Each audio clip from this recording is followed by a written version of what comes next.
Tervist, head tõrvakad ja tõrvasõbrad! Oleme 2014. aastaga jõudnud nii kaugele, et aeg on vaadata tagasi, teha kokkuvõtteid ja sõlmida aastale väärikalt sõlm peale. Milline siis oli 2014. aasta? See oli liikumisaasta. Liikumisaasta nii riigis tervikuna kui liikumisaasta terve linna arengus. Sellel suvel Riiskajärvel avatud kaablipark ja kohvik Supelung andsid Tõrvale kui suvituslinnale uue hoo ja nii mõnigi noor leidis ennast liuglemas Riiskajärve lainetel.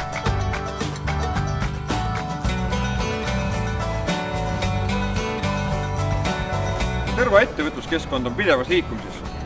Uue hoo on sisse saanud endisel kekitööstusalal tegutsevad ettevõtjad ja nii mõnigi Tõrva ettevõtja on silma paistnud positiivsete tulemustega. Suure liikumise tegi see aastal läbi ka Tõrva jalgpall. Õnnitlused siinkohal täiskasvatu meeskonnale, kelle õnnestus tõusta liiga võrra kõrgemale. Sel aastal liikusime kultuuri ja sporti tehes, mis tõi meile külalisi kaugemalt ja lähemalt. Võõrustasime Valgamaa tantsupidu, toimusid triatlonipäevad, järjekordne Tõrvaloits, Keskväljakul mängiti naiste rannavõrkpalli Eesti meistrivõistlusi ja veel toimus mitmeid põnevaid spordi- ja kultuuriüritusi.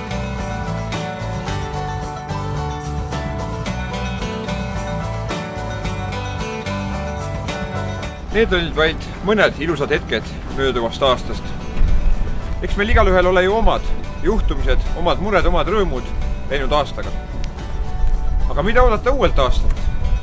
Liigume edasi laulava taastamisega, et kultuur jõuaks taas tantsumäele. Tänavune otsus liituda Mulgi arenduskojaga annab juba järgmisel aastal võimaluse paremateks eurorahade koju toomiseks. Koostöös Mulgi Kultuuriinstituudi ja teiste Mulgi omavalitsustega loodame juba järgmisel aastal saada hoo sisse Mulgi külastuskeskuse rajamisele Sooglemäel. Liigume jõuliselt edasi Keskväljaku kordategemise suunas. Kindlasti oli selle aasta üks meeldejäävad hetki kinomaja tagasiost ning kinotegevuse taas elustumine. Võite kindlad olla, kino saab Tõrvas ka järgmisel aastal. Noored on meil aktiivsed. Oleme sellel aastal läinud mitmeid edukaid noorte poolt ellu viidel ettevõtmisi. Tõrva raadio, öölannid, kohvikuõhtud ja mitmed teised toredad üritused. Toetame ka järgmisel aastal noorte ettevõtmisi. Vaatame, milleks nad veel võimelised on. Teeme kõik, et tulev aasta oleks samamoodi liikuv, samamoodi ilus ja samamoodi kasutoov. Head tõrvakad ja tõrvasõbrad! Soovin teile meeleolukat aastavahetust, kordaminekuid ja põnevaid kogemusi uuel aastal.